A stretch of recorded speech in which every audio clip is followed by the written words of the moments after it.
One of the things that we didn't talk about so much is how you handle your additional insured endorsements.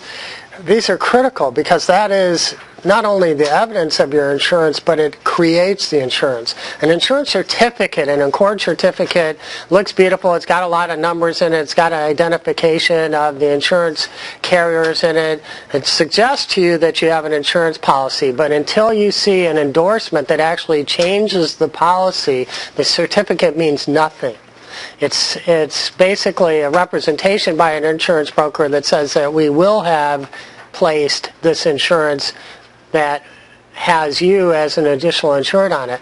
But there's been many, many times where my office has seen that the broker for some reason fails to actually procure the insurance, and therefore you don't become an insured. So the only protection that a general contractor seeking an insurance certificate from a subcontractor will have that he actually gets the insurance is if he sees the endorsement, which actually says this endorsement amends the insurance policy.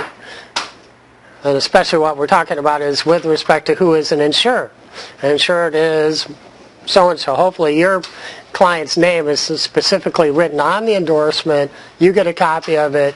Then you can hold that carrier responsible. Now, one of the problems is that sometimes even if you get a certificate and an endorsement, you may not have what you think.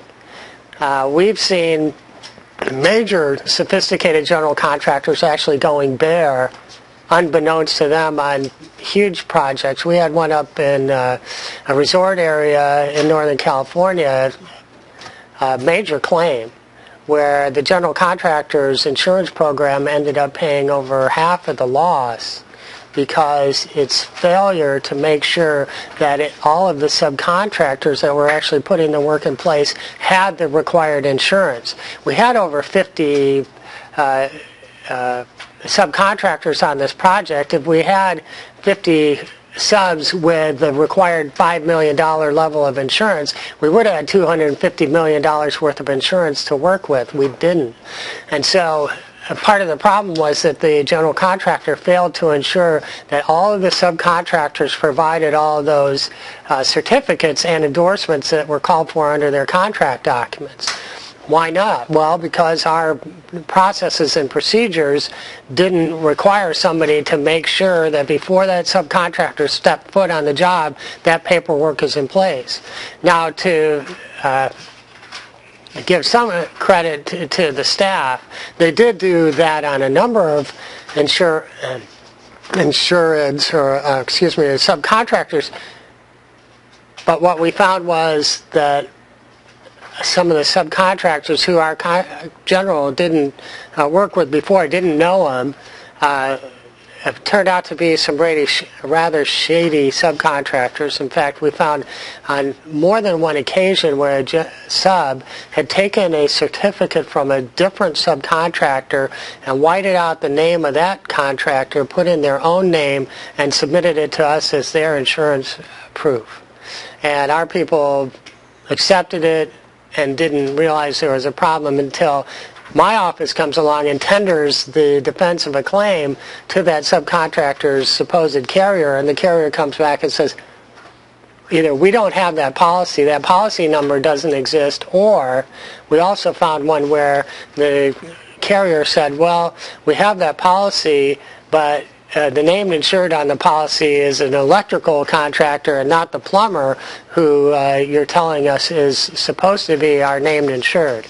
So what does the contractor do about it? Well, obviously the answer is if you have the staff and the manpower to do it, you should make sure, according to every subcontract, I tell my generals, you got to have a separate folder for every subcontractor and make sure that in there is the contract and any contract documents related to their scope, their insurance certificate and the endorsement.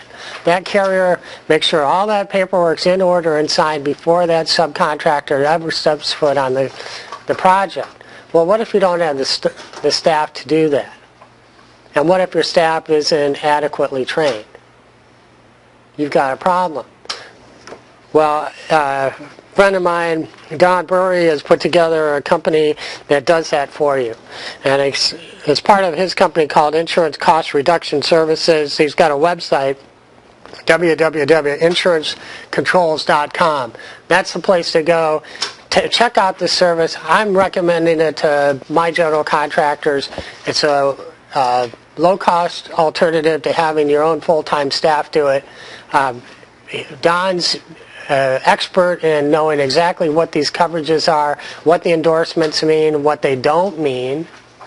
That's another issue altogether, is if you ask for a CG 2010-1185 and somebody tries to give you what he says is an alternate, which is an equal, are you going to know whether that's an equal or not? You may not know. Don will know. So give that a try. Otherwise, make sure that your own staff is up to date and current and well-trained and vigilant about making sure that you get the certificates and the endorsements from every subcontractor. And unfortunately, if you don't know that subcontractor and haven't worked with them before, I suggest that your staff should call the broker to confirm, or call the broker to confirm that that subcontractor is actually placed with the named carrier. Thank you.